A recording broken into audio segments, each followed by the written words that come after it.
시작 기도하겠습니다. 성부와 성자와 성령의 이름으로. 은총이 가득하신 마리아를 기뻐하소서. 주님께서 함께 계시니 여인 중에 복되시며 태중의 아들 예수님 또한 복되시나이다.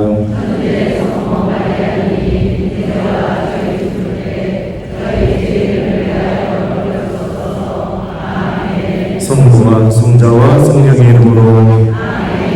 안녕하세요. 저는 김재호 베드로입니다. 반갑습니다.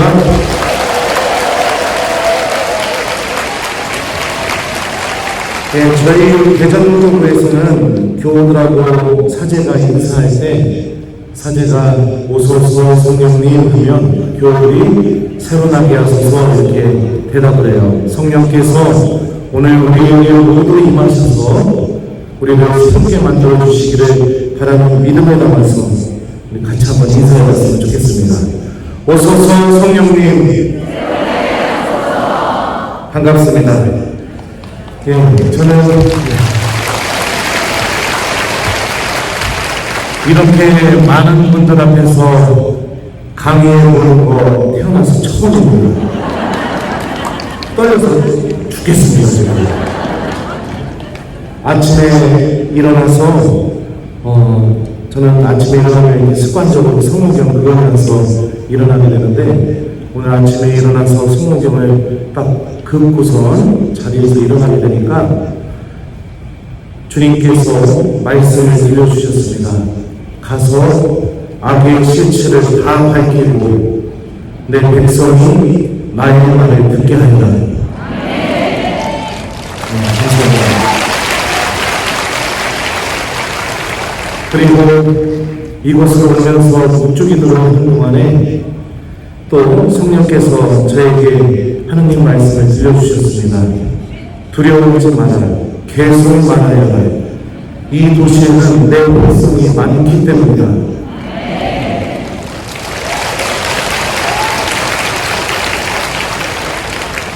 하느님 말씀 선포하러 왔습니다.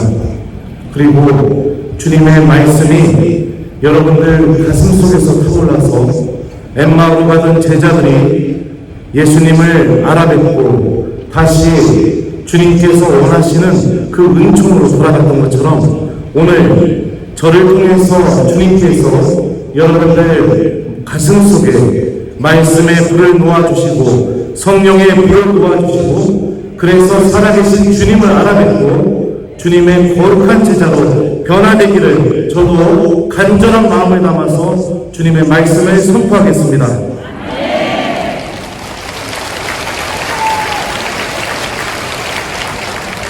베드로 1서에 보면 베드로 사도가 이런 말씀을 선포했습니다.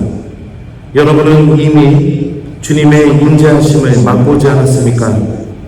주님께로 가까이 오십시오. 그분은 살아있는 돌입니다. 사람들에게는 버림받았지만 하느님께는 선택받은 귀한 돌입니다. 그러나 여러분은 선택된 민족이고 왕들의 사제들이며 거룩한 교회이고 하느님의 소유가 된 백성입니다. 베드로 사도는 우리가 하느님의 소유가 된 사람들이라고 우리에게 선포하고 있습니다. 구약 성경에서도 하느님께서 모세와 또 이스라엘 사람들과 계약을 맺기 전에 십계명을 주시기 전에 너희가 나의 계약을 잘 듣고 지키면 너희는 나의 소유가 되고 너희는 사제들의 나라가 될 것이다 라고 이렇게 말씀하셨죠. 하나님의 소유가 됐다는 게 어떤 의미일까요? 저는 유학 마치고 들어와서 자동차를 살 돈이 없었습니다. 그래서 동창신부차 뺏어가지고서 그걸 타고 다녔었어요. 근데 그 모습을 저희 아버지가 지켜보시고 제가 불쌍해 보였는지 어느 날 새 자동차를 한 대를 사주셨어요. 그래서 제가 아버지한테 아버지 너무 부담스럽습니다. 그랬더니 동생은 장가갈 때 전세금이라도 해줬는데 우리 신부는 내가 아무것도 안 해준 것 같다고. 우리 신부는 맨날 중고 인생이라서 아빠가 마음이 좀 그렇다고. 그러니까 이 차 아버지가 큰맘 먹고 샀으니까 타고 다니면서 강의 다니고 하느님 말씀 열심히 전하라고. 그래서 새 자동차가 생겼습니다. 근데 자동차가 새거가 생기게 되니까 마음이 온통 그 새 자동차로 향하게 되거든요. 그러다가 2달도 안 돼가지고 빠꾸를 하다가 박아버렸어요. 저는 그때 처음 알았습니다. 남자는 차가 부서지면 마음이 부서지는구나. 값진 것이 생기게 되면 우리들의 마음이 그쪽을 향하게 되어 있습니다. 그리고 이 값진 게 혹시라도 망가지거나 좀 문제가 생기게 되면 그걸 어떻게 해서든지 다시 고쳐서 원래의 상태로 놓기를 우리는 바랍니다. 이게 여러분들 소유가 됐다는 것을 의미합니다. 우리들도 하나님의 소유입니다. 주님께서는 단 한순간도 당신의 시선을 우리에게서 떼신 적이 없습니다. 그리고 우리가 혹시라도 망가지거나 혹시라도 하나님으로부터 떨어져 나가게 되면 하나님께서는 어떻게 해서든지 내가 다시 당신 안으로 돌아오고, 그럼에도 불구하고 나는 여전히 하나님께 사랑받을 수 있고 사랑받고 있고 하나님께서는 절대로 나를 잊거나 포기하지 않는 분이시라는 것을 당신 말씀을 통해서 계속해서 우리들에게 알려주고 계십니다. 이사야 예언서에 보면 이런 말씀이 있습니다. 여인이 제 젖먹이를 잊을 수 있느냐? 제 몸에서 난 아기를 가엾이 여기지 않을 수 있느냐? 설령 여인들을 잊는다 하더라도 나는 너를 잊지 않는다. 보라, 나는 너를 내 손바닥에 새겼고 너의 성벽은 늘 내 앞에 서 있다. 주님께서 당신 손에 우리들을 새겨놓으셨습니다. 제가 우리 본당에서 미사 끝나고 나갈 때 본당 교우들에게 복음 말씀을 물어봐요. 그러니까 마음대로 못 나가요. 우리 본당은요. 미사 끝나고 나갈 때 성전 나가는 입구에서 제가 딱 서서 악수 타가면서 자매님 오늘 복음 말씀 뭡니까? 이렇게 물어봐요. 하느님 말씀 기억하고 나가게 만들려고요. 그렇게 물어보기 시작하니까 어떤 일이 벌어졌느냐? 우리 어르신들이 손바닥에다가 성경 말씀을 써가지고 신부님이 물어보면 당황해서 대답을 못하니까요. 손바닥에다 무엇을 썼다라는 것은 내가 반드시 기억하기 위해서, 잊어버리지 않기 위해서 쓰는 겁니다. 그죠? 주님께서 우리를 당신 손바닥에 새겨주셨습니다. 그 누구도 예배된 사람이 없습니다. 그리고 하나님께서는 우리 모두가 당신 말씀을 통해 구원으로, 하나님 나라로, 주님께서 마련하신 영원한 생명으로 우리 모두를 인도하고 계시고 초대하고 계십니다. 예수님의 첫 번째 복음 선포 장소가 갈릴레아였습니다. 여러분들도 다 아시다시피요. 갈릴레아. 마태복음은 갈릴레아가 어떤 땅인지에 대해서 다음과 같이 말합니다. 즈불룬 땅과 naphtali 땅, 바다로 가는 길, 요르단 건너편, 이 민족들의 갈릴레아, 어둠 속에 앉아있는 백성이 큰 빛을 보았다. 죽음의 그림자가 드리운 고장에 앉아있는 이들에게 빛이 떠올랐다. 그때부터 예수님께서는 회개하여라, 하늘나라가 가까이 왔다 하고 선포하기 시작하셨다.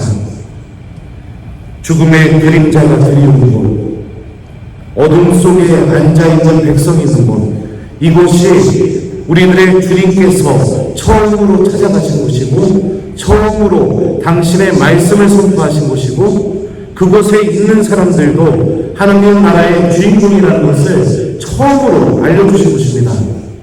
우리 모두도 어떤 상황에 놓인다 하더라도 우리가 설사 죽음의 그림자가 드리우니 또 어둠 속에 놓여있는 그 삶으로 걸어간다 하더라도 우리들의 주님께서는 절대로 우리를 포기하지 않고 우리들에게 찾아오시고 당신의 말씀을 건네시고 그리고 우리 모두를 구원으로 인도하실 겁니다. 악마는 이거를 간절히 원하지 않고 있습니다. 우리가 하느님의 소유라는 사실을 잊어버리기를 간절히 바라고 있습니다. 그래서 내가 하느님과 아무 상관없이 살아가기를 간절히 바라고 있고, 주님의 말씀보다 세상이 주는 기쁨과 물질이 더 나에게 기쁨으로 다가오게 만듭니다. 그리스말로 악마라는 말은 디아블로스라고 합니다. 디아라는 말은 어떤 것과의 분리를 의미하는 전치사고, 볼로스는 집어 던지다를 의미하는 발로라는 단어에서 나왔습니다. 그러니까 어디에 붙어있던 것을 떼어서 집어 던져버리게 만드는 것, 이게 바로 악마입니다. 하나님 안에 머물고 있는 우리를 하나님이 없는 곳으로 하나님에게서 떼어서 집어 던져버리고, 이게 악이 하는 일입니다. 그러면 어떻게 이런 일을 하는가? 어떻게 사람을 공격하는가? 창세기에 보면 하와와 뱀이 대화를 합니다. 동산에 있는 나무 열매 하나님이 다 먹지 말라고 했지. 그러니까 하와가 대답합니다. 다 먹어도 된다. 하지만 동산 한가운데 있는 나무 열매만큼은 먹어서는 안 된다. 하와가 이렇게 말했던 이유가 뭐냐? 자신의 머릿속에 하느님의 말씀이 있었기 때문입니다. 가슴 속에 하느님의 말씀이 남아있었기 때문이죠. 근데 하와는 뱀과 대화를 한 뒤에 선악과에 대한 생각이 다음과 같이 바뀌게 됩니다. 여자가 쳐다보니 그 나무 열매는 먹음직하고 소담스러워 보였다. 그뿐만 아니라 그것은 슬기롭게 해줄 것처럼 탐스러웠다.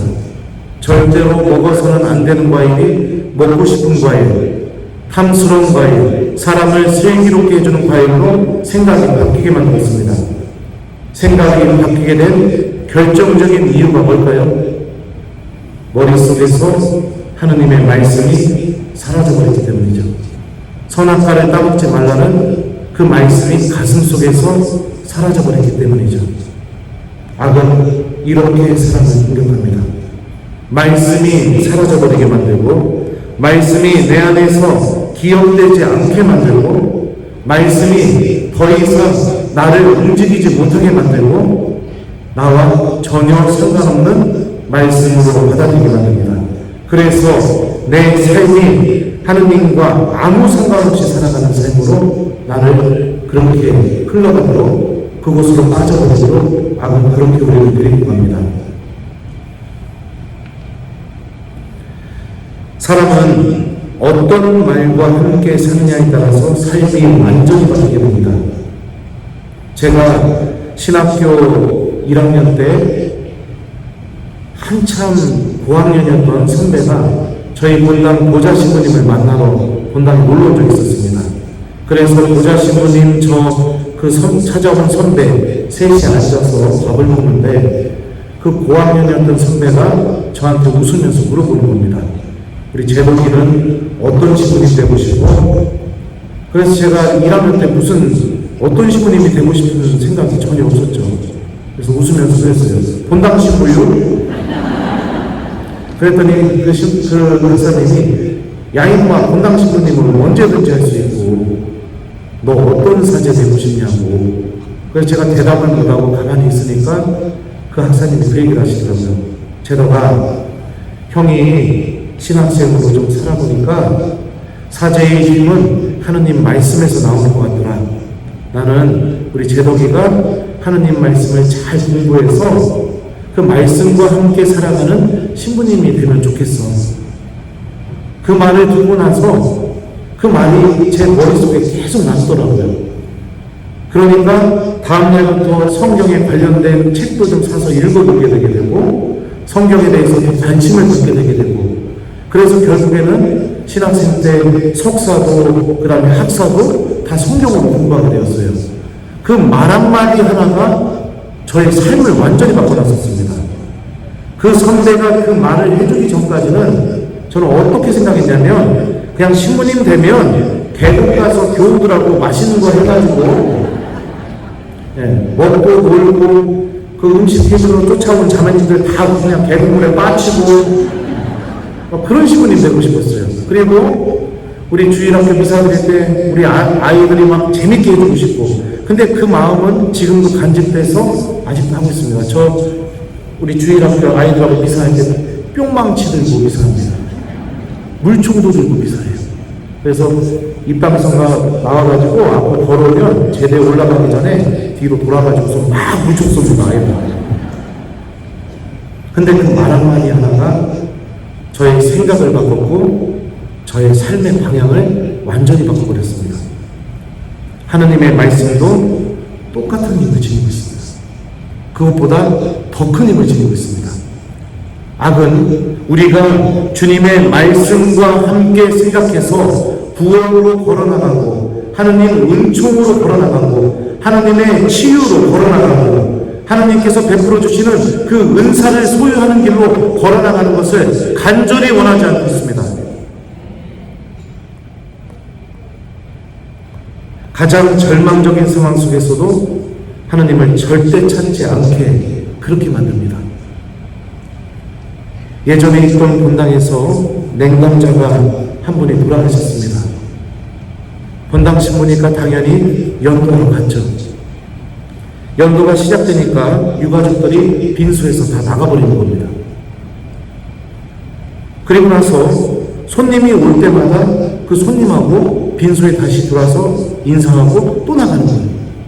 3번을 그러더라고요. 자기 엄마가 죽었는데. 그래서 제가 붙잡았어요. 엄마를 위해서 같이 기도하자고. 신부님이 해주는 기도보다 자녀들이 해주는 기도가 엄마한테 더 필요하지 않겠냐고. 그랬더니 제 손을 뿌리치면서 하는 말이 밖에 나가서 손님 받아야 됩니다. 그리고 나서 뭐 하는 거 봤더니 술 먹고 있는 겁니다. 휴대폰으로 유튜브 보고 있는 겁니다. 게임하고 있는 겁니다. 연도가 끝나고 나서 상주를 불러서 집안에 천주교 신자 다 오게 만들라고. 안 그러면 나 내일 장례에서 안 하겠다고. 그랬더니 유가족 중에 천주교 신자가 7명이나 있었습니다. 그런데도 기도하지 않습니다. 하나님을 찾지 않습니다. 이게 악이 사람을 지배하는 모습입니다. 그래서 공감복음서에 보면 모든 마귀들은 예수님을 만날 때 다음과 같이 말합니다. 지극히 높으신 하나님의 아들 예수님, 당신께서 저희와 무슨 상관이 있습니까? 당신께 청합니다. 저를 괴롭히지 말아주십시오. 악은 하나님이 어떤 분이신지, 예수님이 어떤 분이신지 다 알고 있습니다. 그래서 예수님을 보자마자 하나님의 아드님이라고 고백하고 있죠. 악은요, 우리가 하나님을 알아나가는 신앙의 지식을 소유하는 걸 방해하지 않습니다. 왜냐하면 그것도 그 신앙의 지식이 진리이기 때문입니다. 부정할 수가 없기 때문입니다. 그래서 머리로는 구원받으려면 미사 나가야 되고, 하나님 말씀 기억해야 되고, 기도해야 하고, 내가 가진 것도 좀 나눠야 하고, 용서도 해야 되고, 사랑도 실천해야 되고, 또 본당에서 봉사도 해야 되고, 머리로는 다 알게 합니다. 하지만 어떻게 하느냐? 당신께서 저희와 무슨 상관이 있습니까? 이 말처럼 머리로는 다 알지만 하나님과 아무 상관없이 살아가게 만듭니다. 그래서 미사 끝나고 집에 가면 기도가 끊어지게 만듭니다. 하나님의 말씀이 기억되지 않게 만듭니다. 아침에 눈 떠서 잠자기 전까지 단 한 번도 하나님을 기억하면서 기도하지 않게 만듭니다. 나에게 기쁨이란 하나님과 아무 상관없이 내가 소유한 것들을 내가 원하는 방식대로 다 쓰고 즐기는 것이 행복이고, 하나님 나라를 바라보거나 주님의 말씀을 듣게 되게 되면 악마가 뭐라고 얘기하죠? 저를 괴롭히지 말아주십시오. 이 말씀처럼 내가 너무 괴로워집니다. 속에서부터 짜증이 나고 환장해서 죽어버립니다. 환장해서 죽어버리죠. 교우들하고 묵주기도 하면서 성지순례를 하는데 마음속으로는 5단까지만 할 줄을 알았다가 환희의 시기 5단이 끝나고 나서 마지막 영광송과 구원송이 끝나고 나서 십자가 성호경 이제 기도 끝났다고 해서 성호경 딱 끌려가는데 본당 신부님이 마이크를 잡고 빛의 시름이 이를 따르면 속에서부터 환장해서 죽어버리는 거예요. 짜증만 들려올 거예요. 왜 빛의 신비야, 왜 빛의 신비야. 겉으로는 하지 않지만 안에서 그렇게 요동치게 만들어요. 미사가 길어지고 강론이 길어지면은 속에서부터 막 화가 나서 죽어버립니다. 했던 얘기 또 하고 자다 깼는데 아직도 말씀하시세요. 쓱싹 그렇게 만들어요, 우리를. 하느님과 함께하는 게 괴로워 죽어버리게 만듭니다. 근데 머리로 다 알아요. 하느님 계시다는 거 다 알아요. 하지만 손 하나 꿈쩍하지 않게 만들죠. 악은 우리들의 생각을 지배합니다. 그래서 나의 생각이 하나님의 일을 생각하지 않고 사람의 일만 계속해서 생각하게 만들죠. 베드로에게 예수님이 이렇게 말씀하셨죠. 사탄아, 내게서 물러가라. 너는 나에게 걸림돌이다. 너는 하나님의 일을 생각하지 않고 사람의 일만 생각하는구나. 베드로도 악의 공격을 받았습니다. 악의 지배를 받았어요. 그러니 여러분들, 우리들은 항상 조심해야 됩니다. 항상 조심해야 돼요. 제가 한 번은 제가 우리 교구 성령 쇄신 봉사의 지도 신부랑 많이 친합니다. 친한 후배예요. 그 신부랑 이야기를 하고 나서 돌아오는 길에 저도 모르게 묵주를 들고 대전에서 천안까지 돌아오는 길에요. 묵주를 들고 성모님께 한 가지 간절히 청하면서 기도를 하면서 왔습니다. 성모님, 제가 하느님의 말씀을 잘 전할 수 있는 사제가 되게 해주십시오. 왜냐하면 그 신부가 저를 막 칭찬을 많이 해줬거든요. 형 말씀의 은사 받은 것 같다고 막 그렇게 칭찬해줘서 그게 막 너무 기뻐가지고 성모님한테 막 기도를 하면서 왔어요. 1시간 넘게 묵주 기도를 계속 바치고 돌아와서 사제관에 차를 든 다음에 평상시 같으면 사제관에 들어가서 누워서 소파에 누워야 되는데 그날따라 이상하게 성체 앞으로 가고 싶더라고요. 그래서 그 밤에 성당에 들어가서 또 성체 앞에 한 40분 머물면서 예수님, 제가 당신의 말씀을 잘 전할 수 있는 사제가 되게 해주십시오. 그러면서 이렇게 성체 앞에 머물렀어요.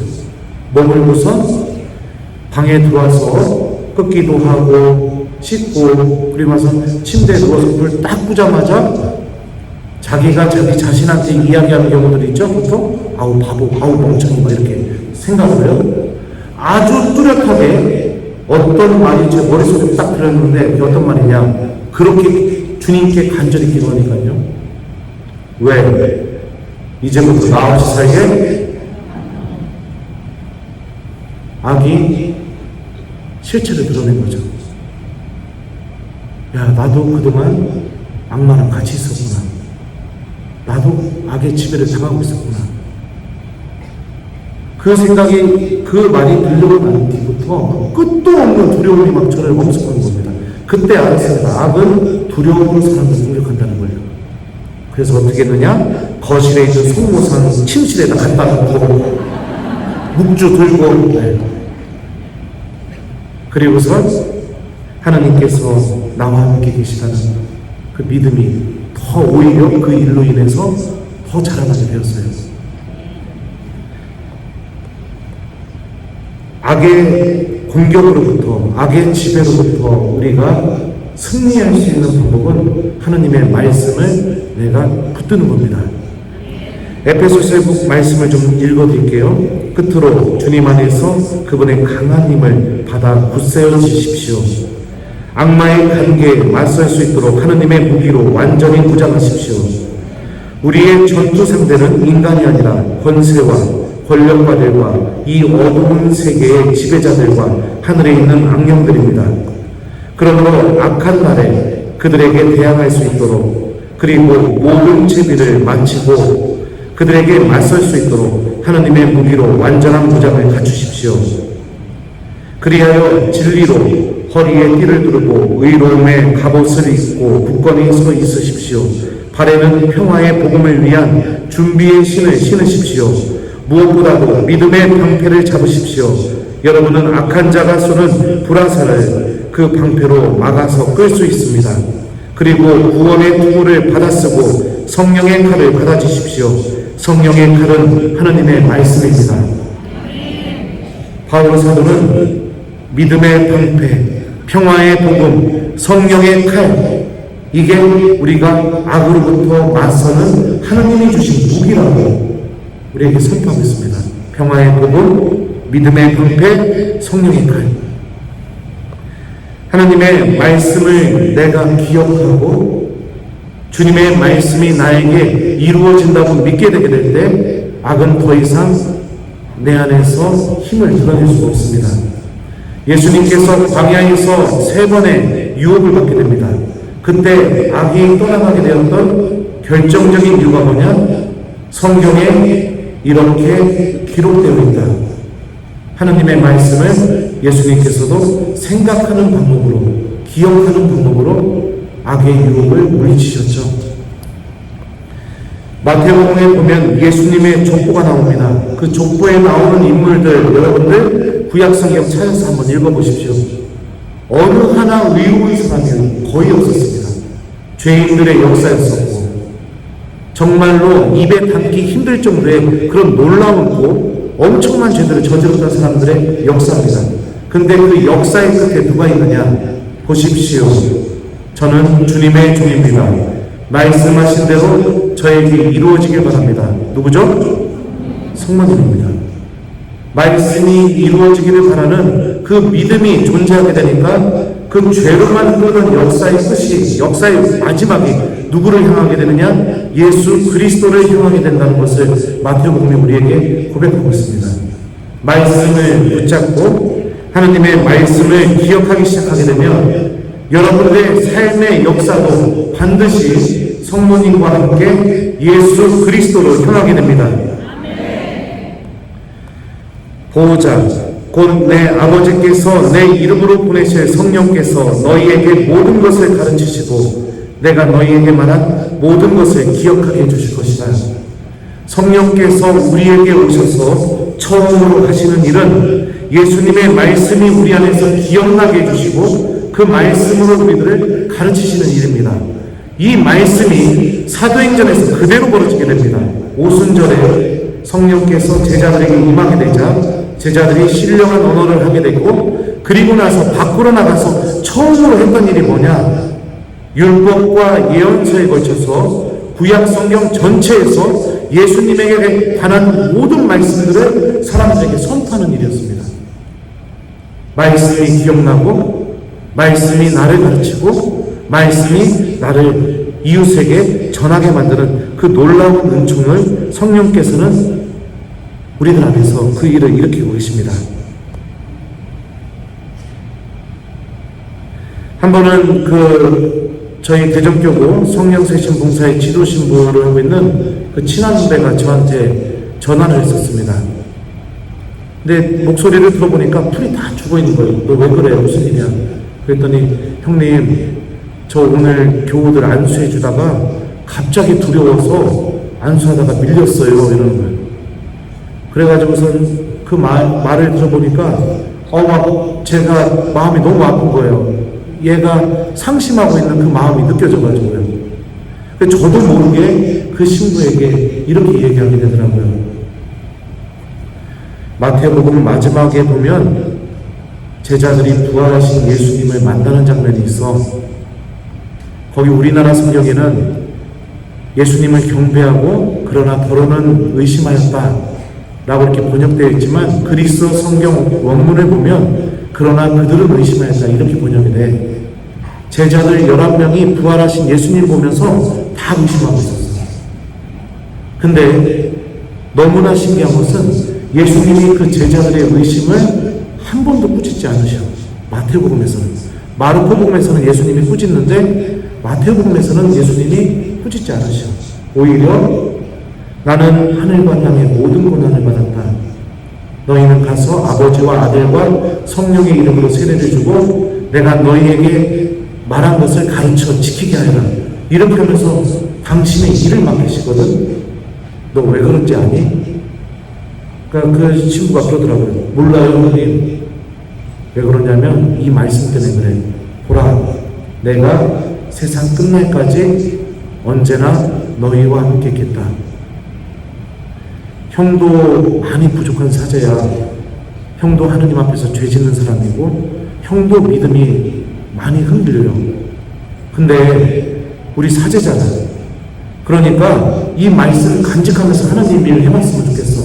너 안수할 때 무섭고 두려우면 보라, 내가 세상 끝날까지 언제나 너희와 함께 있겠다. 너 이 말씀 기억하면서 안수해. 예수님이 너랑 계속 같이 있을 거야. 제자들이 의심하는 게 왜 문제가 안 되느냐? 그 의심했던 제자들하고 예수님이 세상 끝날까지 계속 같이 있을 거니까 그게 문제가 안 되는 거예요. 우리가 이 말씀을 믿고 하면 예수님도 반드시 우리와 함께 계셔줘. 그러니까 너 이 말씀들 들고 안수해. 그리고선 제가 전화를 끊었어요. 그래서 한 일주일 지나고 나더니 그 신부가 저한테 전화를 옵니다. 기쁨에 차가지고 형님 하면서 왜?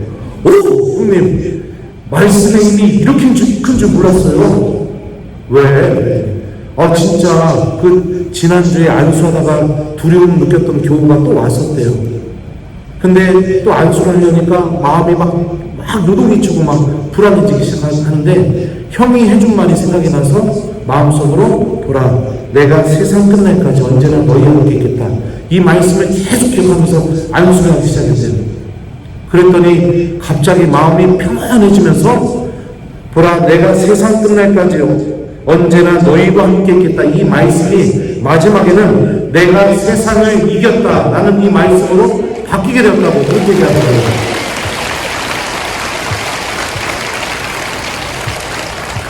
형 고맙다고. 형이 나한테 예수님 같다고. 정말 필요한 말씀을 나한테 해주셔서 정말 고맙다고. 하나님의 말씀은 이렇게 놀라운 힘을 갖고 있습니다. 한 번은 후배 신부가 저에게 찾아온 적이 있었어요. 개인적으로 굉장히 어려운 일이 생기게 된 겁니다. 근데 얘기를 들어보니까 사정이 너무 딱한 거예요.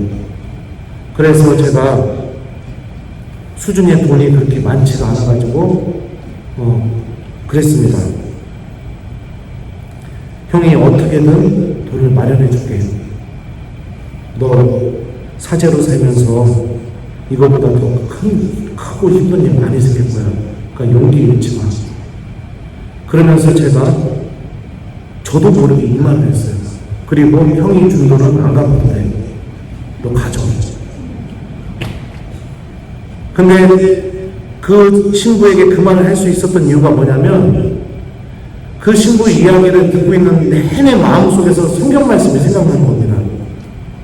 너희가 내 형제들이 이 가장 작은 이들에게 해준 게 바로 나에게 준 것이다. 그 말씀이 계속 생각이 나는 거예요. 그 신부 이야기를 듣는데.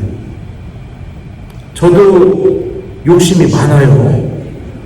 인색해요. 갖고 싶고 모으고 싶어요.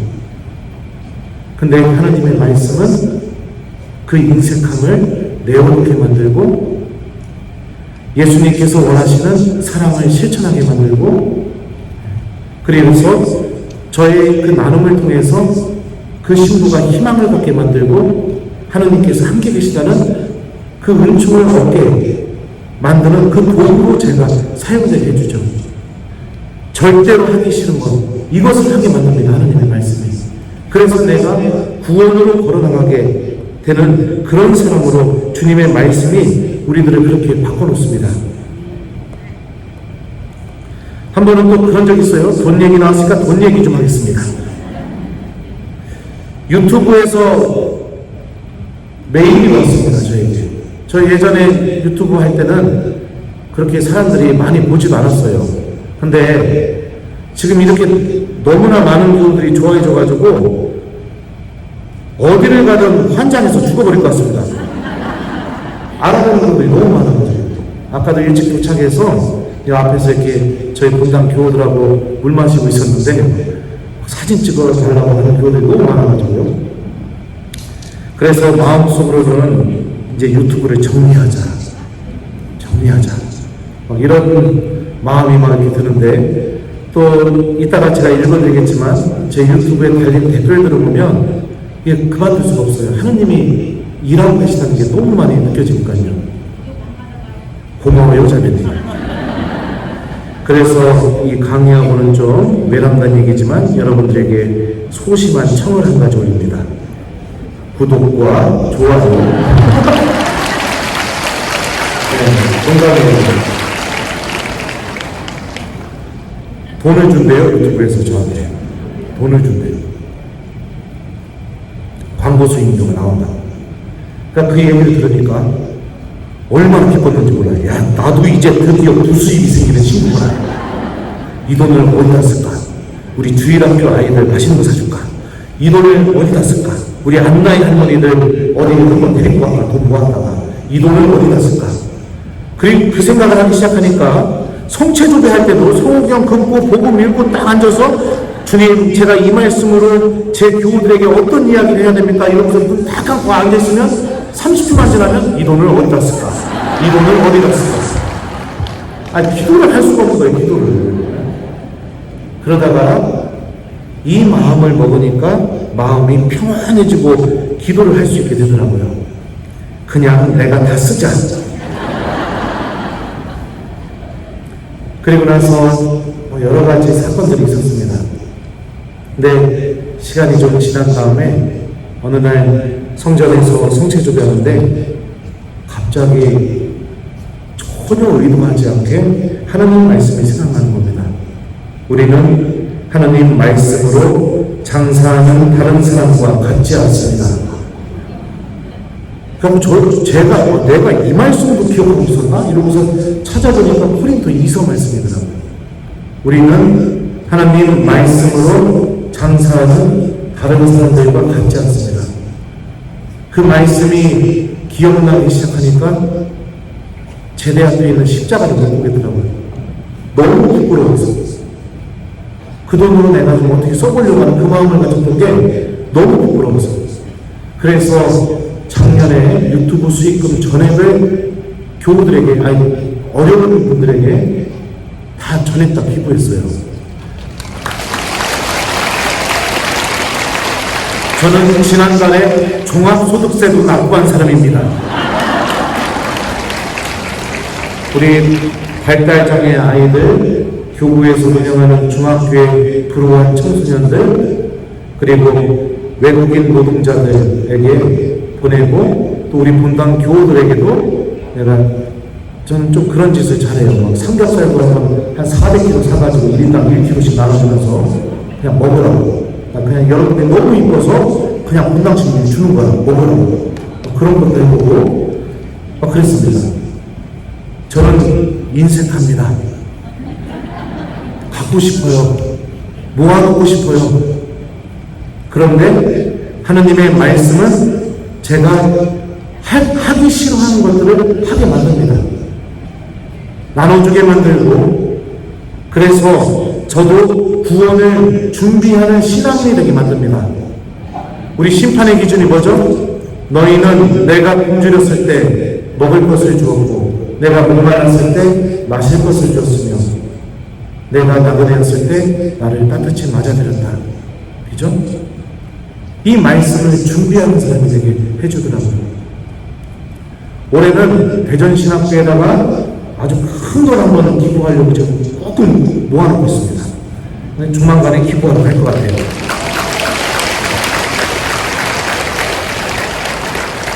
돈 얘기 나오니까, 근데 액수를 얘기하면, 액수는 얘기하면 좀 그렇죠. 돈 얘기 나오니까 돈 얘기 나왔습니다. 네. 뭐요? 싫어요. 로마에서 유학할 때 저는 성경을 공부했던 학교에 교황청립 성서연구원이라는 학교입니다. 우리나라에는 비블리품으로 알려져 있습니다. 학교를 가는데 하필 그날 제가 이 옷을 입고 간 거예요. 근데 하필 그날 학교 교문 앞에서 거지가 돈 달라고 서 있는 겁니다. 이 옷을 저만 입고 갔는데 하필 그날 교문 앞에서 거지가 돈 달라고 서 있어요. 주머니에 돈이 좀 있었습니다. 우리나라 돈은 한 4,000원. 그러니까 2교시 끝나고 쉬는 시간인데요. 그때 카푸치노 한 잔과 크로와상 빵 하나 사 먹을 돈입니다. 저희 여러분들 알다시피 저는 좀 배가 나와서 그걸 먹어야 점심시간까지 버틸 수가 있어요. 근데 이제 거지가 돈을 달라고 이렇게 하고 있으니까 머릿속으로 제가 어떤 생각을 했을까요? 1번 신부님 옷을 입었으니 기쁘게 주머니에 있는 돈을 준다. 2번 절대 안 준다. 몇 번일 것 같아요? 저는 2번이었습니다. 그래서 가다가 어떡하지 하다가 이러고 왔습니다.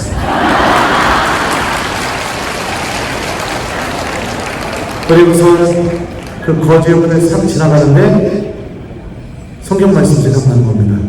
너희는 내가 굶주렸을 때 먹을 것을 주었고 내가 목말랐을 때 마실 것을 주었으며 내가 나그네였을 때 나를 따뜻이 맞아들여줬다. 그래서 마음속으로 그랬어요.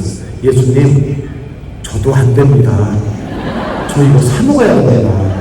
그래야 공부할 수 있습니다. 안 됩니다. 이러면서 외면하면서 막 올라가는데 또 생각나는 거예요. 내 형제들 중에 가장 작은 얘기 중에 바로 나에게 준 것이다. 그래갖고 2층까지 올라갔다가 계단 다시 돌아서 내려왔어요. 내려와가지고 주머니에 있는 돈 다 꺼내가지고 그 거지한테 줬습니다. 그랬더니 그 거지가 아주 놀라운 말을 했는데요. 뭐라고 얘기했냐면, 감사합니다. 하나님께서 당신을 축복해 준 겁니다.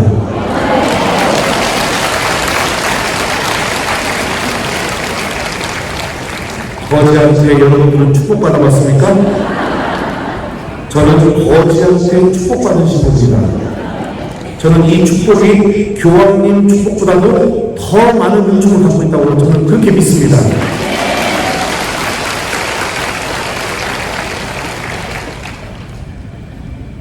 저는 인색하고 저는 내어주기 싫고 저밖에 모르고 그렇게 살았는데 마음은 그렇지만 하나님의 말씀은 제가 계속해서 나눠주게 하고 제가 하나님 구원의 주인공이 되게 그렇게 저를 인도해 줍니다.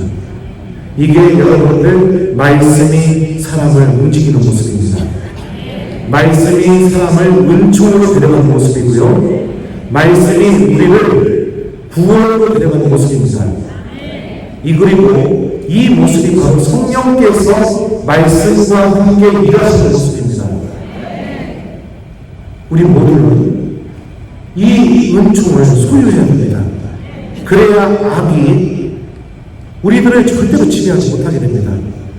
우리들의 생각이 하나님께로 향하게 되고 우리들의 삶의 방향이 예수 그리스도께로 향해지게 됩니다. 말씀을 소유하십시오. 제가 또 이야기를 해줄게요. 유튜브 보신 분들은 뭐 이미 들었던 얘기일지도 모르겠습니다. 성경을 공부하는 학교에서 언어를 굉장히 많이 공부해야 됐습니다. 처음에 가자마자 이태리어 했어야 되고요. 그 다음에 학교 입학하기 전에 영어 시험을 봐서 영어를 통과했어야 됐습니다. 그리고 나서 히브리어, 히라어, 아람어, 시리아어, 타르고 그리고 나서 석사 마치기 전에 프랑스어를 했어야 됐어요. 그리고 박사 시작하기 전에 독일어를 해야 됐었습니다. 제가 IQ가 92거든요. 돌대가리예요.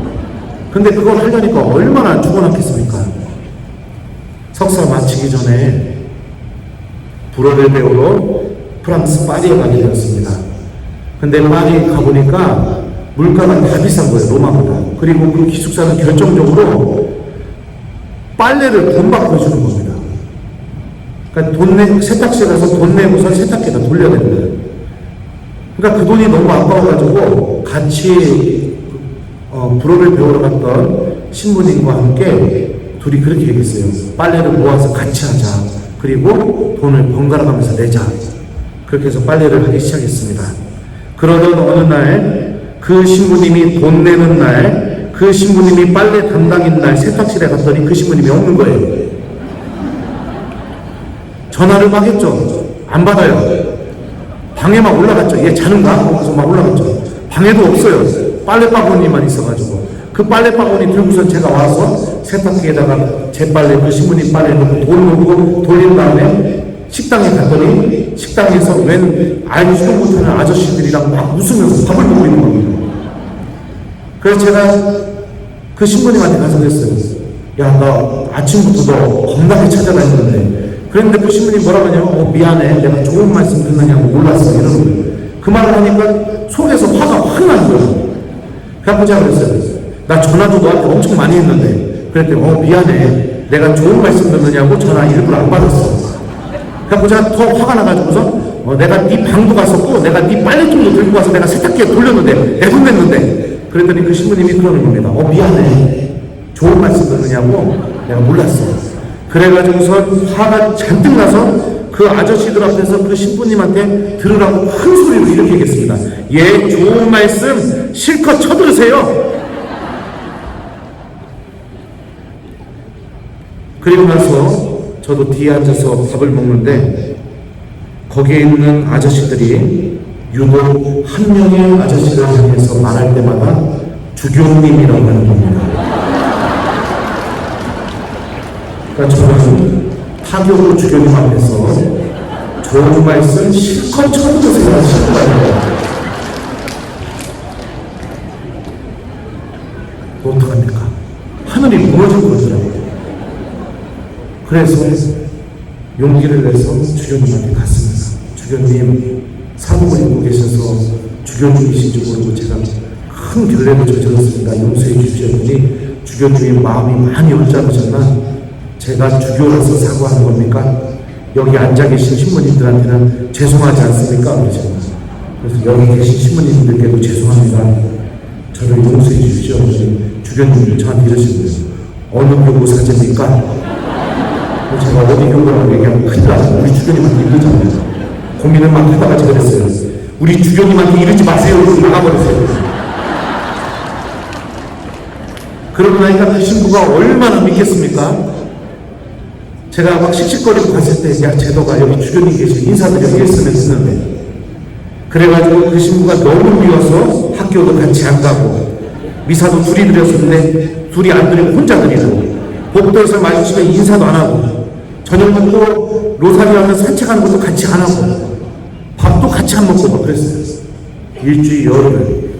그리고 나서 혼자 미사를 드리는데, 이제 미사 때 그러잖아요. 구원의 신들을 합당하게 거행하기 위하여 우리 죄를 반성합시다. 눈을 탁 감았는데 먼저 그 형제와 화해하여 그런 다음 돌아와서 예물을 바쳐라. 성경 말씀에 들리는 겁니다.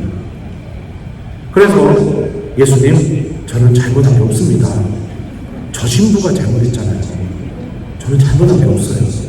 그리고 나서 이제 전능하신 하느님과 형제들에게 고백하면서 제 탓이요 하는데 먼저 그 형제와 화해하라. 제 탓이 왔네. 먼저 그 형제와 화해하라. 죽겠더라고요. 아주 그냥 성경 말씀 계속 생각이 나가지고. 그래서 이제 무시하고 일독서를 막 읽고 있는데도 머릿속에서 또 먼저 그 형제와 화해하라. 복음을 읽고 있는데도 먼저 그 형제와 화해하라. 미사를 못 드리겠더라고요. 그래서 미사를 드리다가 중단을 하고 막 이렇게 갔어요. 제가 걸음걸이가 막 이렇게 막 구강구강 이렇게 걸어다니거든요. 그리고 나서 똑똑한 다음에 예? 이러길래 문을 확 열고 들어갔더니 그 신부가 저를 보더니 기겁을 해가지고 막 이러는 거예요. 싸우러 온 줄 알고. 제가 그랬습니다. 미안해. 나 용서해 주라. 내가 옹졸했어. 내가 정말 미안해. 나 용서해 주라. 그랬더니 그 신부님이 그러는 겁니다. 아니야, 사실은 내가 잘못한 것도 알고 있고 내가 너한테 사과를 하고 싶었는데 네가 화가 너무 많이 나 있어서 사과청에다가 너한테 뒤지게 혼날 것 같아서 네가 화가 좀 누그러질 때까지 기다리고 있었어. 내가 먼저 가서 용서 못해서 미안해. 이래가지고 화해를 하게 됐어요. 저는 제가 틀리지 않았다고 생각했고 저 신부가 잘못했다고 생각했고 저 신부가 사과해야 된다고 생각했고 이 모든 게 다 저 신부 때문에 벌어진 일이라고 생각했는데 하느님의 말씀은 제가 먼저 용서하게 만들고 제가 먼저 다가가게 만들고 제가 먼저 화해를 청하게 만드는 그런 열매를 제 안에서 맺어냈죠. 이게 여러분들 하느님 말씀이 우리 안에서 힘을 드러내는 모습입니다. 말씀을 소유하십시오.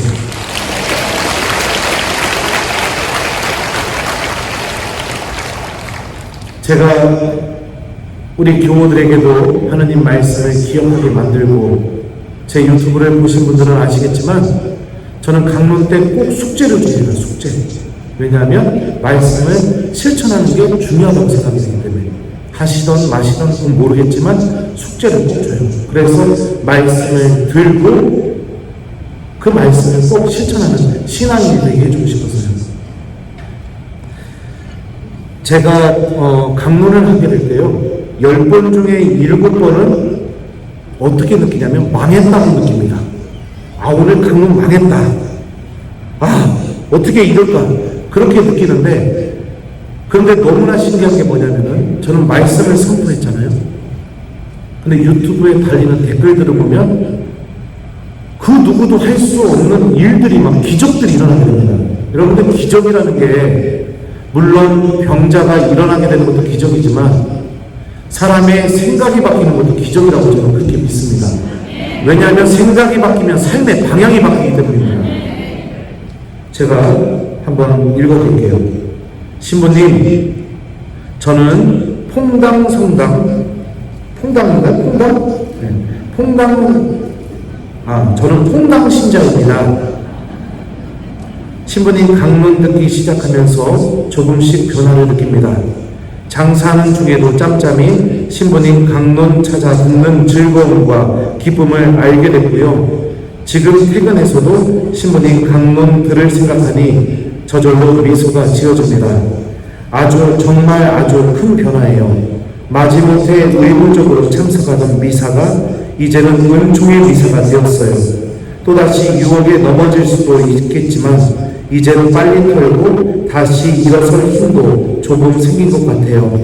신부님을 보내주신 우리 주님께 찬미와 영광드립니다. 신부님께서도 신부님께도 진심으로 감사드립니다. 건강하셔서 마지막에는 인사반이거든요. 주님의 기쁘신 뜻이었네요. 하트, 하트, 하트, 하트, 하트.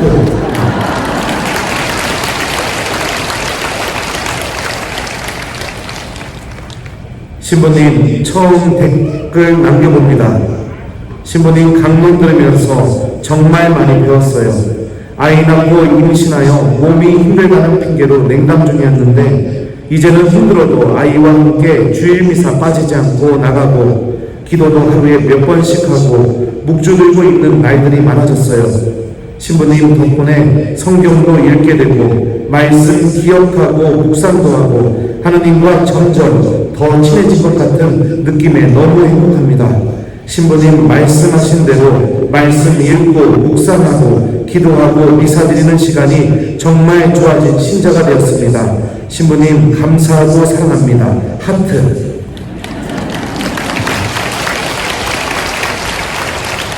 저 같은 죄인도 사랑하시어 성령께서 몸소 말로 다할 수 없이 탄식하며 저를 대신하여 기도해 주심에 매우 기쁩니다. 이제 가족들과 행복을 누리고 사랑하며 살아갈 날만 남았습니다. 아멘. 하느님 말씀과 함께 저의 생각과 삶이 완전히 바뀜을 믿습니다. 아멘. 이런 댓글도 드리고요. 신부님을 알고 나서 정말 미사를 사랑하게 되었습니다. 기도가 정말 즐거웠고요. 목대 신앙으로 수십 년 살았지만 처음이었어요. 그냥 신부님의 강론을 몇 번 들었을 뿐인데 그때부터 그런 변화들이 생기기 시작해서 저 자신도 놀랐습니다. 이 감사함 언젠가는 제가 갚을 날이 오겠지요. 항상 감사합니다. 신부님. 하트 하트 하트 하트. 우연히 지난 여름부터 신부님 말씀 매일 듣다가 7년간의 냉담을 사르르 녹이고 3주 전부터 다시 성당에 나가고 있습니다. 신부님의 말씀이 얼마나 큰 용기와 힘이 되는지 모릅니다. 이제 다시는 주님의 손을 놓지 않겠습니다. 신부님 정말 감사합니다. 하트 하트 하트. 하느님의 말씀은 부서진 마음을 싸매주시고 우리들의 영혼이 하느님을 바라보게 만듭니다. 그래서 내가 지금 구원받는데 가장 필요한 열매를 맺어내게 만듭니다. 말씀을 기억하지 않으면 너무나 쉽게 우리는 하느님과 아무 상관없는 그 악의 지배로 들어가게 됩니다. 이 지배에 예외되는 사람은 없습니다. 사제인 저도 기도를 열심히 하고 봉사하고 있는 봉사자들도 또 모든 교우들도 이 지배에 넘어갈 수가 있습니다. 악은요, 여러분들 생각보다 너무나 교묘하고 모습을 드러내지 않으면서 아주 조용하게 조금씩 우리들의 생각을 지배하기 시작해서 어느 순간에 내가 하느님과 아무 상관없이 살아가는 게 정말 기쁨이라는 것을 느끼게 그렇게 만듭니다. 주님께 걸어나가지 않게 만들고 주님께 다가가지 않게 만듭니다. 하느님의 말씀을 여러분들의 마음 안에 담고 기억하십시오. 저는 신학생 때부터 잠자기 전에 다음날 복음 말씀을 읽고 한 구절을 수첩에 써놓고 그러고 잤습니다. 그리고 나서 아침에 일어날 때 침대 머리맡에 놔뒀던 그 수첩을 꺼내서 읽으면서 성경을 긋고 하루를 시작했어요. 아침에 눈 뜨자마자 제일 먼저 하나님의 말씀을 읽게 되니까 그게 너무 은혜롭고 행복하더라고요. 그래서 그걸 매일 하기 시작했습니다. 매일 하다 보니까 1년, 2년, 3년, 4년 그렇게 하다 보니까 어느 순간부터 성령께서 제 안에서 필요한 순간마다 하나님의 말씀을 계속해서 기억나게 해주시더라고요. 제가 예전에 성령 세신 봉사의 세미나 특강을 한번 갔던 적이 있었습니다. 저는 이렇게 신령 기도를 할 줄 몰라요. 저는 그거 너무 해보고 싶은데 할 줄을 몰라요. 근데 이제 그날 강의해주고 그 다음에 미사하고 미사 끝나고 이제 안수를 해주는데 교우들이 이렇게 일렬로 쭉 이렇게 섰었어요. 그러면 제가 여기서부터 이렇게 안수하고 하면 이렇게 채워 나가가지고 여기서 끝나면 여기서 이렇게 역으로 이렇게 오는 식으로 안수를 했었습니다. 근데 이제 안수하기 전에 저도 모르게 성모님 앞에 가서 기도를 잠깐 했어요. 성모님 저를 지켜주십시오. 기도를 하고 그리고 나서 이제 안수를 하기 시작했습니다. 근데 너무나 신기한 게 뭐냐면 그날따라 안수를 하는데 교우들이 막 신령기도가 터져나오고 손만 얹으면 그리고 막 뒤로 팍팍 쓰러지고 막 그런 일이 벌어졌거든요. 저도 놀랐죠. 마음속으로 내가 연식이 이렇게 오래됐는데도 주님께서 나를 쓰시는구나. 하느님 찬미 받으셨으면 이러면서 막 안수를 했어요. 그러다가 이제 여기서부터 또 시작해서 이렇게 하고 있는데 요 끝에 있는 자매님 한 분이 몸을 막 이렇게 경련을 일으키더라고요. 근데 그 모습을 보면서 갑자기 성경 말씀이 생각난 겁니다.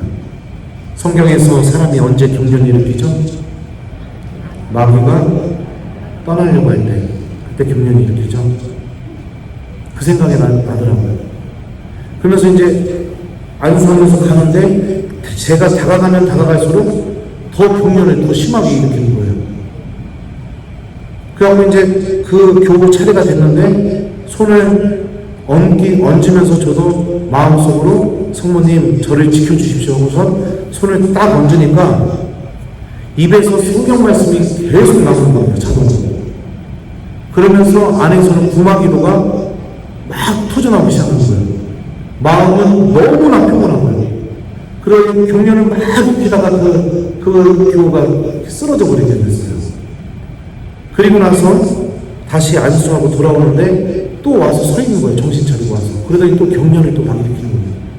그래서 다시 또 이렇게 얹었죠. 그랬더니 성경 말씀이 계속 나오면서 또 구마기도가 나오고 그러더니 결국에는 그 교우가 완전히 실신을 해버리게 되었습니다. 그리고 나서 돌아오는 길에 KTX 역에서 앉아가지고 제 손을 이렇게 물끄러미 쳐다봤어요. 아, 이 손이 진짜 대단한 손이구나. 그래서 어떻게 했느냐. 그러면 이 손을 내 머리에 얹으면 나도 신명기도가 될까? 딱 이렇게 던져봤어요. 안 되더라고요.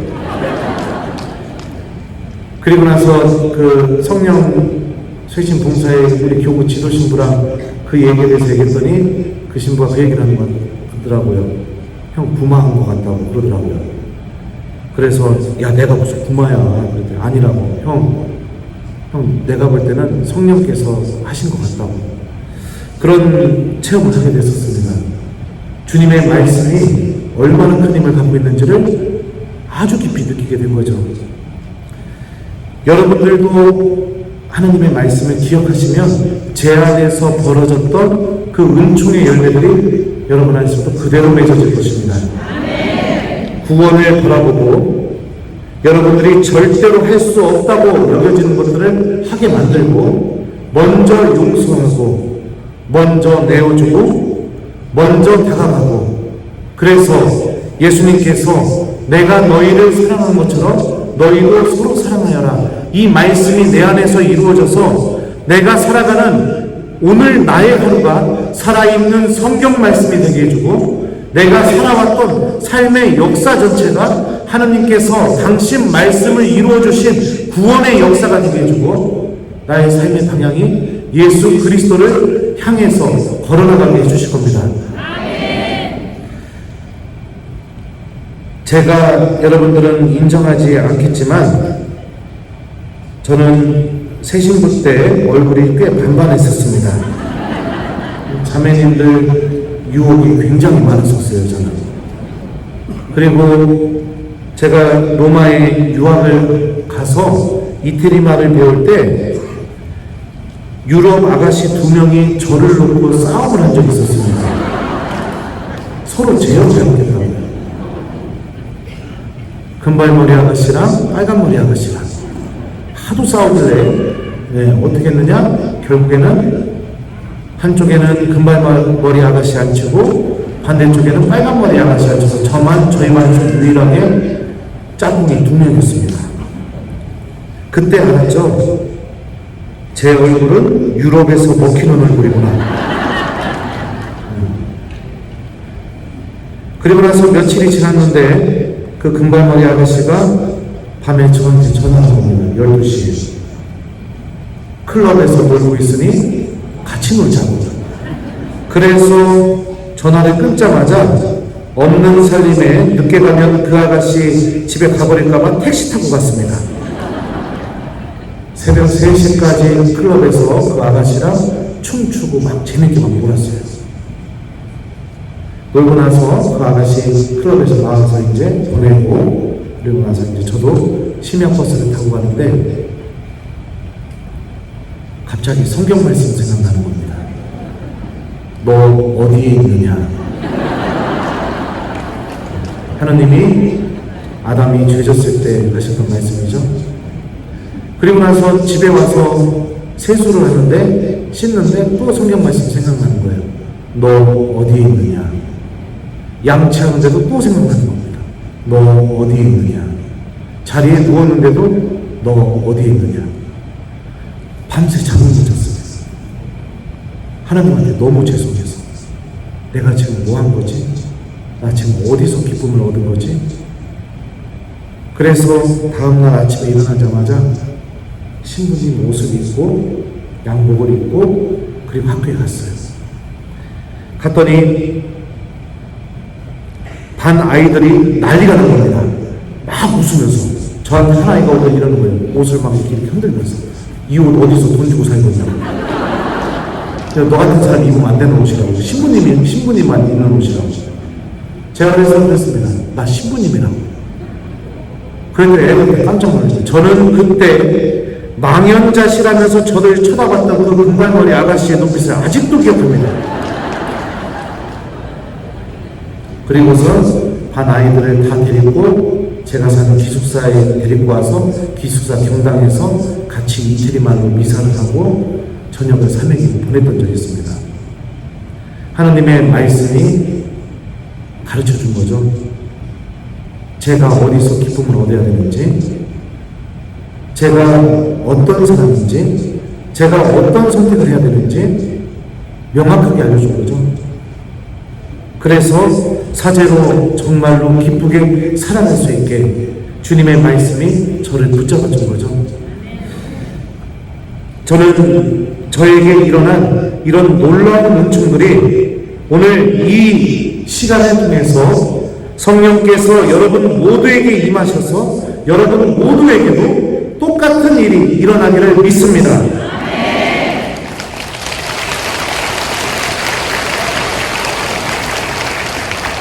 주님의 말씀이 여러분들의 생각을 지배하고 주님의 말씀이 여러분들을 살아계신 하나님을 바라보게 만들어주고 주님의 말씀이 여러분들이 구원을 얻는 길로 나아가게 만들고 끊임없이 말씀이 생각나서 여러분들을 위로해주고 여러분들을 가르치고 여러분들을 꾸짖고 그래서 여러분들이 성령과 함께 구원을 받는데 유능한 사람들이 될 수 있는 은총과 모든 은사가 오늘 여러분 모두에게 이 놀라운 신비가 내리기를 저는 믿습니다.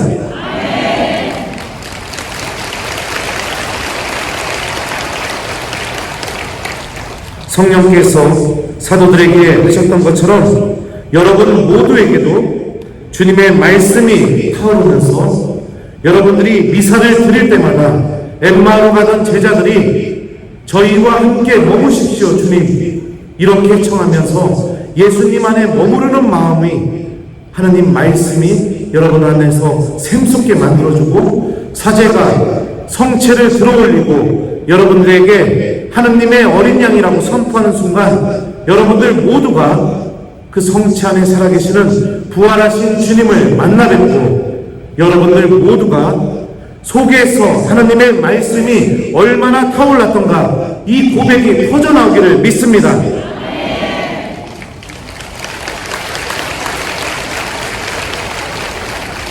하나님의 말씀이 여러분들 안에서 기억나서 마음이 부서진 영혼들을 죄 안에 머물고 있는 영혼들을 빛으로 당신의 치유로 당신의 생명으로 일으켜 인도하고 이제는 악이 인도하는 그 하느님과 아무 상관없는 그 영혼이 없는 그 물질이 주는 그 의미 없는 기쁨이 아니라 주님께서 이렇게 살아온 나하고도 함께 계시고 내 안에서도 당신의 구원의 역사를 일으키시고 나를 통해서도 이웃들에게 당신의 빛을 드러내신다는 것을 여러분들이 오늘 이 날을 통해 성령께서 임하셔서 여러분 모두에게 이루어지기를 믿습니다.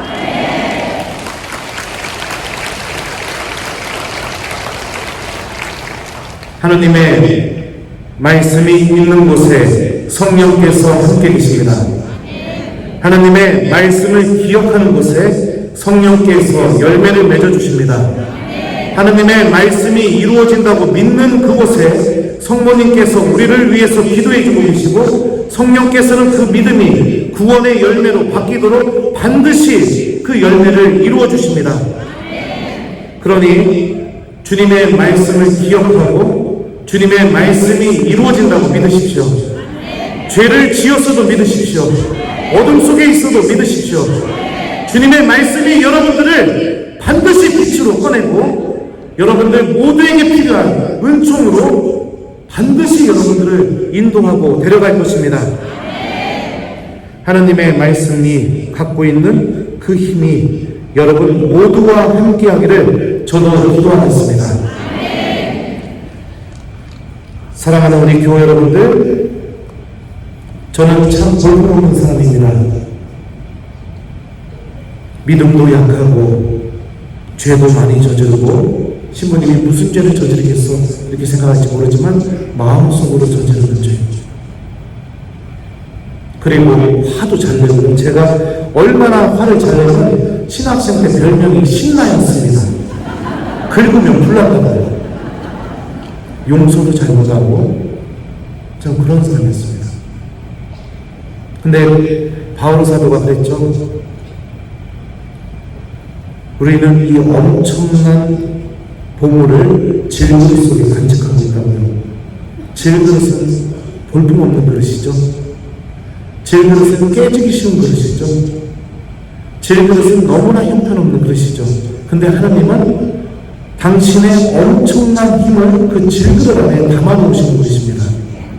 그래서 그 질그릇은 볼품없지만 질그릇 안에 담겨진 그 하나님의 놀라운 힘이 그 질그릇을 통해서 드러나게 돼서 모든 이가 하나님의 구원을 바라보고 모든 이가 하나님의 은총으로 걸어나가게 해주시는 그런 힘을 드러내시는 분이 바로 하나님이시죠. 제가 사제가 되어서 첫 미사를 드릴 때 제가 고등학교 때 친구들한테 처음으로 그런 얘기를 했었어요. 나 신부님 되고 싶다. 친한 친구들한테. 그랬더니 제 친구들이 저한테 뭐라고 했냐면 야 말도 안 돼. 네가 신부면은 내가 교황이다 이러더라고요. 그리고 나서 제가 첫 미사를 드리는 날 제 사회 친구들은 진짜 대형 현수막을 준비해서 제 출신분당 성전 입구에다가 대형 현수막을 걸어놨습니다. 홍성 최고의 골통 드디어 신부되다. 그리고 나서 제가 사제로 살아가면서 저는요 본당 살리기 위해서 냉당자 앞에서 무릎도 꿇어보고요, 본당 살리기 위해서 아르바이트 뛰어서 돈 벌어서 본당에다 내기도 하고요, 본당 살리기 위해서 코로나 때 교우들한테 막 하루에 전화를 100통 이상씩 해보게 됐고요. 그것도 그 2달에 한 번씩요. 전화를 여러분들 100통 하면은요 아침 9시에 시작하면 밤 11시에 끝나요. 전화가. 왜냐하면 본당 신부님이 전화하면 예 신부님 잘 있어요 안녕히 계세요 이러고 끝내신 게 없잖아요. 이 얘기 저 얘기 하다 보면 밤 11시가 되면 막 치아가 다 빠지려고 해요. 그런데도 이상하게 막 교우들을 위한 사랑이 막 제 안에 샘솟게 만들어지게 되고 막 그렇게 되더라고요. 그래서 제 동창 신부들이 제 모습을 바라보면서 뭐라고 하냐면, 왜냐면 제가 신학생 때 얼마나 형편없이 살았는지 다 아니까요. 너를 보면 성품성사의 은총이 얼마나 큰지 우리가 느낀다. 너를 보면 하느님이 살아계시다는 걸 우리가 느낀다. 뭐 이런 얘기를 해줘요. 아직도 제 안에는 하나님과 아무 상관없이 살아가는 게 기쁨처럼 느끼는 마음이 있습니다. 아직도 제 마음 안에는 저밖에 모르는 그 마음이 아직도 도사리고 있어요. 언제든지 제 생각을 지배하려고 이 안에 도사리고 있습니다. 아직도 제 안에는 적당히 죄 지으면서 즐기고 싶은 마음이 언제든지 도사리고 있습니다. 근데 저는 이렇게 볼품없지만 주님의 말씀이 저를 이렇게 바꿔놓았습니다. 주님의 말씀이 저를 완전히 제가 할 수 없는 일을 하는 사람으로 완전히 바꿔놓았습니다. 그러니 사랑하는 교회 여러분들, 저를 보시고 희망을 가지시면서 IQ도 90이죠. 용서도 잘 못하는 사람이죠. 믿음도 없죠. 제가 믿음이 얼마나 없었냐면 신학생 때 맨날 기도할 때마다 졸았어요. 한 번은 어떤 적이 있었냐면 신부님이 이제 새벽 미사 드리는데 이제 저기 뭐예요 평화 인사하는 그 부분이에요. 경건을 읽으실 때 너희에게 평화를 주노라 하셔서 이 부분이 있는데 졸다가 머릿속에서 갑자기 그런 소리가 들리더라고요. 지금 아멘이라고 대답하여라. 지금 아멘이라고 대답하여라. 하고 신부님 경건 읽으시는데 혼자 큰 소리로 아멘! 이라고 미사가 중단이 됐던 적이 있었습니다. 왜냐면 친구님이 너무 놀라서 경건을 어디까지 읽으셨는지 까먹으신 거예요. 그랬던 사람입니다. 근데 하나님의 말씀이 제 마음속에 머물게 되니 주님을 바라보게 만들고 성체 앞에 머물게 만들고 교우들을 사랑하게 만들고 제가 가진 것을 나눠주게 만들고 먼저 용서를 청하게 만들고 사제들에게 상처받았다는 그 냉담자들 앞에서 무릎 꿇고 대신 사과하게 만들고 자존심도 버리게 만들고 그렇게 만들더라고요. 그러면서 주님께서 이렇게 못난 저를 통해 구원의 열매들을 교우들 안에서 계속해서 맺어내시는 체험을 하고 있습니다. 사랑하는 우리 교회 여러분들, 이제 약속된 시간이 다 됐습니다. 이제 끝내야 됩니다. 하나님의 말씀을 기억하십시오. 성령께서 여러분과 함께 계십니다. 성모님께서 여러분이 기억하는 그 말씀이 여러분 안에서 이루어질 수 있도록 함께 기도해 주고 계십니다. 주님의 말씀이 이루어진다고 믿는 그곳에 하나님의 모든 은총과 치유와 구원과 하나님을 향한 빛으로 나아가는 영원한 생명이 우리들에게 주어지게 됩니다. 주님의 말씀과 함께 살아가는 신앙인이 될 수 있도록 저도 여러분을 위해서 기도하도록 하겠습니다. 자, 마치 기도하겠습니다. 성부와 성자와 성령의 이름으로 주님께서 여러분과 함께 전능하신 천주 성부와 성자와 성령께서는 여기 있는 저희 모두에게 강복하소서. 성부와 성자와 성령의 이름으로 아멘. 부족한 강의 들어주셔서 감사합니다. 네, 성령의 말씀을 주신 분들의